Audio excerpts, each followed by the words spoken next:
আমরা এখন রয়েছি আমাদের দ্য ক্যাপ্টেন জাহাজের নাবিকের নিকট।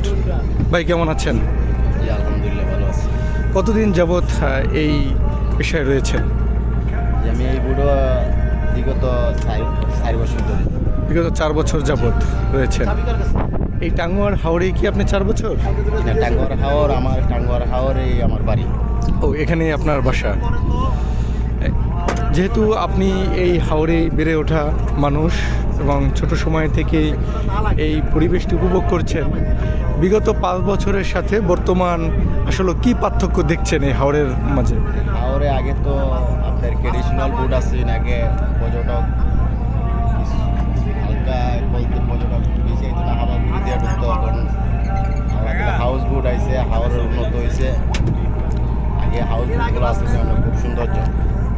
হাওরে এখন সৌন্দর্য হচ্ছে এই হাউস বোটগুলো, যেগুলো মানুষ সুন্দর পরিবেশে এই ন্যাচারাল পরিবেশটি উপভোগ করতে পারে।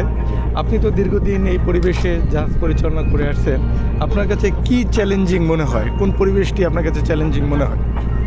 আমার কাছে সবচেয়ে চ্যালেঞ্জ মনে হয় আপনার যখন পানি বাড়লে পরে আপনার কিছু কিছু জায়গা আছে ডেয়ারিং জায়গা হয়ে যায়, আপনার যাওয়া যাতায়াতের মধ্যে কষ্ট হয়ে যায়। এবং ছোট ছোট যে হাউস বোটগুলো, তারা কি নিয়ম মেনে চালাচ্ছে? নিয়ম মেনে চালায়, কিছু কিছু বোটগুলো নিয়মের বাইরে চলে যায়। নিয়মের বাইরেও চলে যায়। বিষয়টা হচ্ছে যে তারা নিয়ম না জানার কারণে অনেক সময় বড় বোটের সামনে পড়ে যায়, তখন এরকম দুর্ঘটনা ঘটার সম্ভাবনা তৈরি হয় বলতে আতঙ্ক কিছু না, গিয়া তৈরি হয় না বলতে যাত্রী চলে। জি জি জি। তারপরেও কিছু কিছু বুটগুলো আছে, ট্রেডিশনাল বুটগুলো, যারা স্থানীয় বুটগুলো, তারা আইনি কারণ মানে না, বিভিন্ন দেশে চলতে চায়। চলেও আলহামদুলিল্লাহ, আল্লাহ দিলে মিলিয়া চলে যায়। আপনারা এই বোর্ডে বা এখানে যারা দূর দূরান্ত থেকে আসে, এখানে ডাকাতি হওয়ার কোনো সম্ভাবনা আছে কিনা, বা কোনো মানুষ বা ভিজিটর ক্ষতিগ্রস্ত হওয়ার সম্ভাবনা কোনো আছে জি কিনা? না জি না। এরকম কোনো সম্ভাবনা নাই, কারণ এখানে পর্যাপ্ত দেখেছি, প্রশাসন দেখেছি, এবং যেহেতু এটি একটি ট্যুরিস্ট স্পট, তাই সবাই এই এরিয়ার প্রতি একটি আলাদা মর্মাত্মক থাকে। সবাই এখানে লক্ষ্য রাখেন যে যাতে ভিজিটররা যারা দূর দূরান্ত থেকে আসে সুন্দরভাবে যেন তারা এই পরিবেশটি উপভোগ করতে পারেন। আরেকটা বিষয়, যেহেতু আপনি ওয়াচ টাওয়ারে নিয়ে এসেছেন, যে গাছগুলো দেখা যাচ্ছে এগুলো মূলত কী গাছ? এগুলো হইলো হিজল গাছ।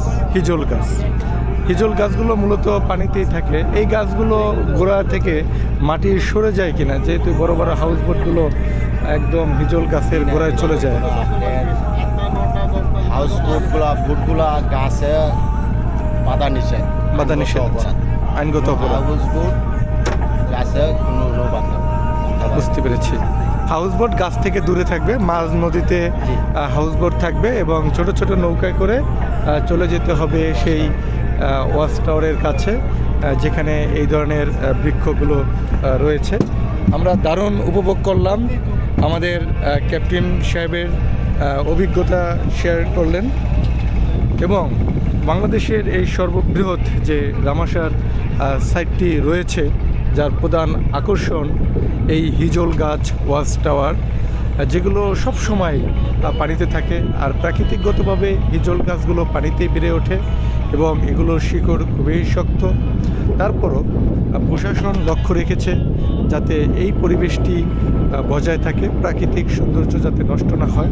তারপরেও যেহেতু এখানে একটি বিষয় চ্যালেঞ্জিং হয়ে দাঁড়ায়, প্রচুর পরিমাণ ভিজিটর আসায় এখানে বর্জ্য নিষ্কাশন, প্লাস্টিকের ব্যবহার, এই ধরনের বিষয়গুলো অনেকটা ক্ষতিগ্রস্ত পরিবেশ সৃষ্টি করে। সেখান থেকে বাঁচার জন্য সরকার বিভিন্ন সময় বিভিন্ন নিয়মকানুন তৈরি করেছে।